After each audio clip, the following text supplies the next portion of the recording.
યોગમાં બેઠો હોય એનું પેટ ભરાઈ જાય એટલે તમે એને ગમે એટલી સામગ્રી બીજી આપો નહીં કે ના આવે નહીં. એમ ઘણા જન્મથી ગોતા ખાતો જન્મ મર્યો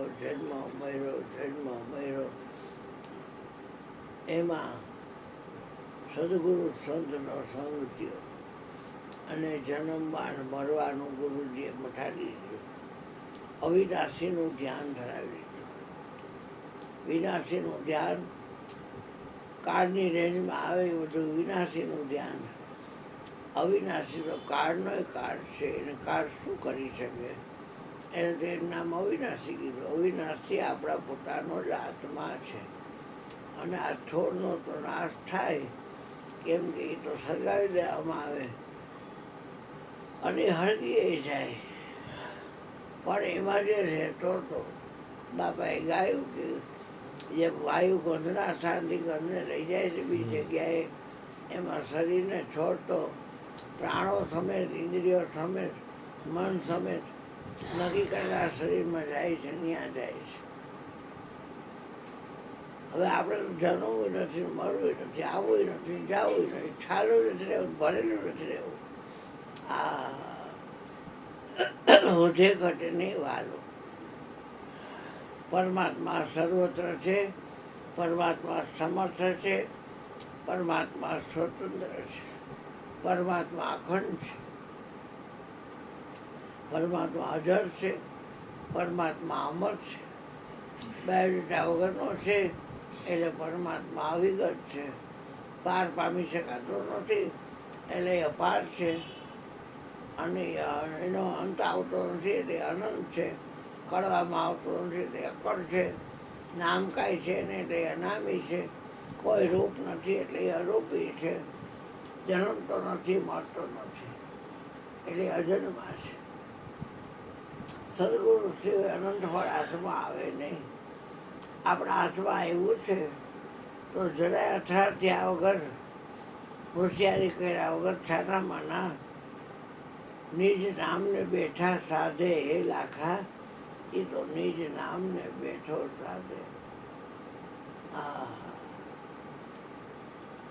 અભ્યાસે કરી, વૈરાગ્ય કરી અને આ મન છે એ માલિક મારી ઈશ્વર કે સિવા કहीं भी मन लगाया तो आखिर में रोना पड़ेगा. કમળવા જેવી ચીજ હોય તો માલિક છે બાપ, સબકા માલિક એક સાંઈ બાબા કે જેને માલિકમાં મન રાખી દીધું. મારું મંડું છે મનમોહનમાં,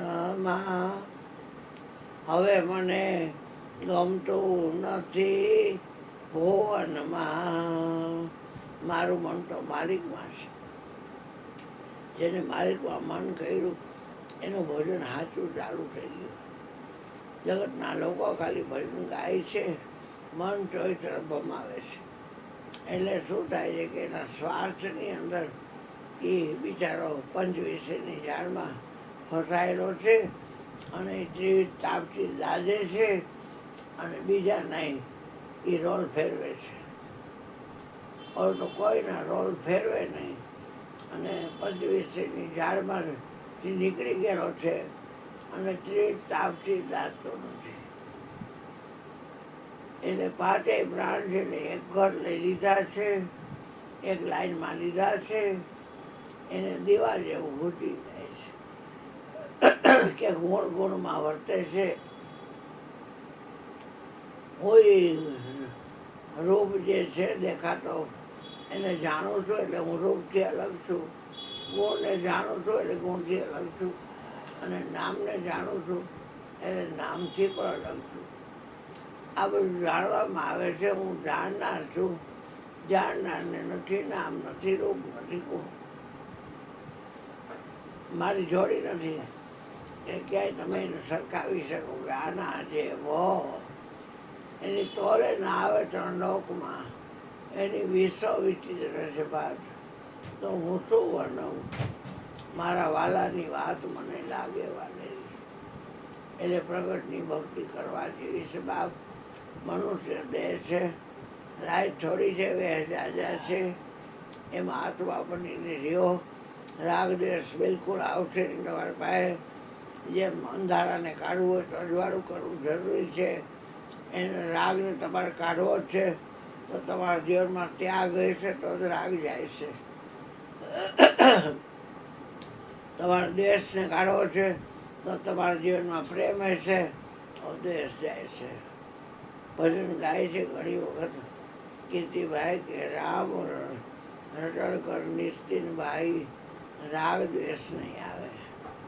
રામનું રટણ કરવાથી રાગ દ્વેષ નથી આવતો. એમાં છેલ્લી કડી બાકી છે, દાસ દયાનંદ કેવળ રામ સમજી લે એ તો સદાય રહેવે છે નિર્દાવે, કોઈ જાતનો દાવો નહીં. આ રામ રટણ કર નિશ્ચિત ભાઈ, રાગ દ્વેષ નહીં આવે. ગમો અને અણગમો, ગમો એટલે રાગ, અણગમો એટલે દ્વેષ. પણ જેની અંદર પ્રેમ પ્રગટ થઈ ગયો છે એનો દ્વેષ સીમાડે રૂવે છે બિચારો. અને જેની અંદર ત્યાગ આવી ગયો છે એનો જે રાગ છે એ સીમાડે રૂવે છે. એ સત્સંગ છે એ તો અખંડ આનંદ આપે છે, જેની વાત તમે કરી શકતા નથી એને સત્સંગ કહેવાય.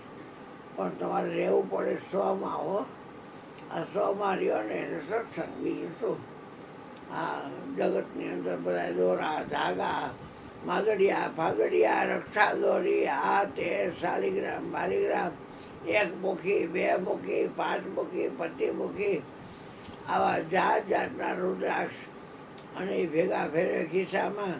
જાત જાતના ગ્રહ પરની વીટા વીટીઓ ફેરે અને પોતે બિચારો કાકલોદી કરતો હોય. આ જગતની ઝાડ છે એને એટલી ખનેડતી હોય, રાતે હિખે હોય ન આવતો હોય, અહીં તો બેઠા બેઠા હોઈ જાય. કોઈના બાપની પરવાર નંબરે અહીં બેઠા બેઠા હોઈ જાય. તો આ મારા બોલની શું યાર, જગત અંદર સપનાનો ખેલ બની જાગી ગયા, વાત પૂરી થઈ ગઈ. હા, બોલ સંતુ મહારાજ જાજરણા છે તો વારો આવે ને બધા તો